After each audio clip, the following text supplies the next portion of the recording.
Hi guys, welcome to another video. In this tutorial, I will show you how to use date functions in SQL Server query. Let's start.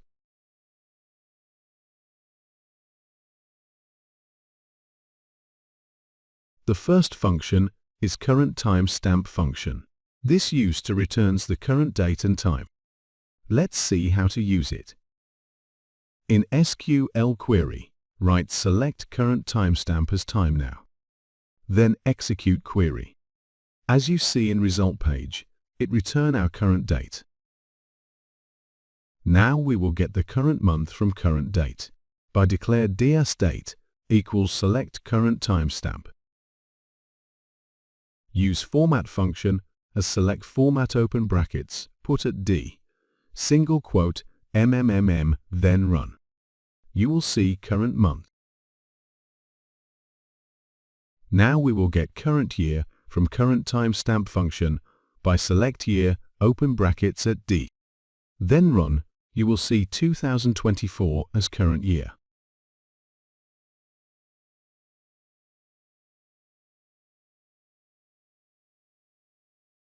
Now we will use DATEDIFF function.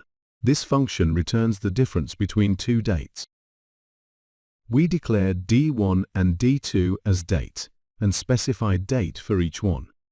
Then write in query, select DATEDIFF open brackets year and put D1 and D2. In result page, you will see the difference between the two dates as 13 years.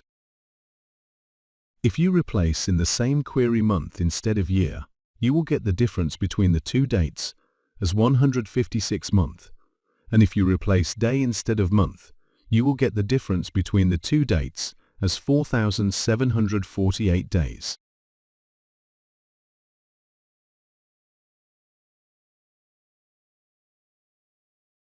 Now we will use DATENAME function. This function returns a specified part of a date. By write select DATENAME year, it will return year. If we write select DATENAME month, it will return month name. If we write select DATENAME day, it will return day.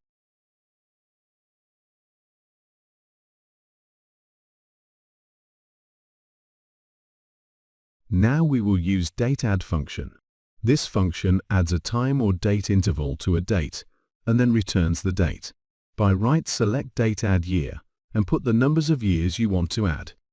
For example, 1 year, it will return 2025. The same if you change year to month or day. Use DATEADD month 1. This will return 1 month after current date. Use DATEADD day 1. This will return 1 day after current date. This is the end of this video. See you next video.